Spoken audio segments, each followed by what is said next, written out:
Hi, my name is Lexi Lewis. I am from Hurricane, West Virginia. I wrote my first poem in 5th grade. I did this poem on my grandfather, and it was entered in this competition and ended up winning. I was like, that's pretty cool that I could write something that meant so much to me, but you know, it related with others and people could connect to it. I'm not good with communicating verbally. I'm actually very shy, kind of backwards, and a little bit awkward. Writing was something that I never really let other people see because I'm very private with it. I was for years just because I was super self-conscious about it. I felt like being from West Virginia made it a lot more difficult to pursue any sort of art field. Writing was more of like, that's in your free time, you know, that's not something that you can make a career out of. I had a creative writing professor at Marshall my 2nd year, and he was awesome, and he really opened up like the creative door for writing. Ended up getting married at 19, had a baby. So I was like, okay, well, I'm gonna hang out at home with him for a few years. I knew I wanted to write, but I knew I had to find the strength and the courage to actually let people read it. I started my Instagram account March of 2019. I have a private page, it's, you know, personal page, and then I have just my writing account. And I didn't want to connect the two at all, so I don't even follow it on my personal. I didn't want people to know me at all. So for a long time, I didn't even post a picture of myself. I just went by L. Lewis. For me personally, I want to, when I'm reading a poem specifically, I want to be able to connect with the writer somehow. It's like, man, people want to connect with you on, you know, that kind of level. It took a lot of courage because I did not want to do it. I had a poetry page reach out to me and ask if they could interview me. I saw a bunch of really known writers that followed that page, and so yeah, I'll do it so I can try to get my words more out there. So it was just having to overcome like that barrier of stepping out of your comfort zone. I was about 300 people in, and then it just took off. I remember waking up like mid-November and like my Instagram was just blowing up and I couldn't figure out why. So I just typed the poem in Google.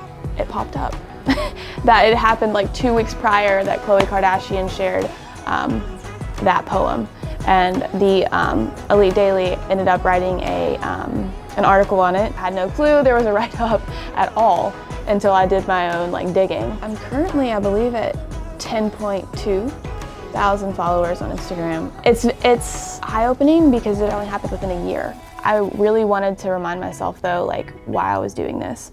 Making money, yes, is important, but to me that is, writing's deeper than that. I want it to actually make someone feel something. Like, hey, that happened at 200 people. I had people say, man, I really love this one. This really hit a note with me. And that was the whole point. Doing a book was important to me to physically have. I'm gonna put this out there for me too. You know, like these are my words and I wanna have them so I can hold them. You know, I found that self-publishing was a little bit more my avenue for right now, like where I was in life. It was just kind of like, this is my first book, I'm doing this at the end of the day to say I did it. It was crazy. I mean, I went, I think 6 months of just straight editing.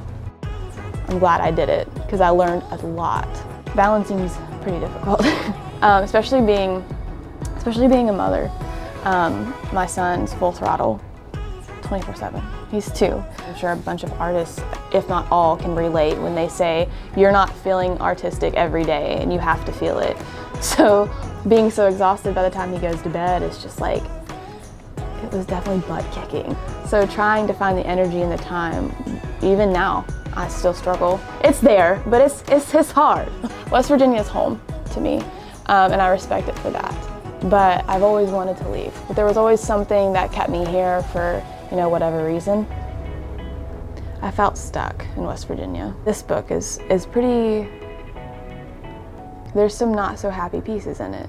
You know, there's some raw emotion, and that came from feeling stuck. That came from feeling like there was no support. I had to create it. I had to create what I wanted. I had to speak it into existence and follow it. I wish West Virginia had more support and more education. because all the things that I have learned personally has come from elsewhere. You know, it's just finding the right connections, you know, and doing it yourself, because a lot of it is do yourself. I don't want to sit here and bash West Virginia. That's not what I'm trying to do. It's just me personally. I need to forgive it, because I'm still working on that. I felt very stuck, but I think that's also who I've surrounded myself with. And that's my fault. My advice would be always stay grounded and true to you. When I really started to release things, I had to remind myself I'm writing for me. I'm not writing for people to like it. People know when you're being, you know, not honest. They can see the try too hard.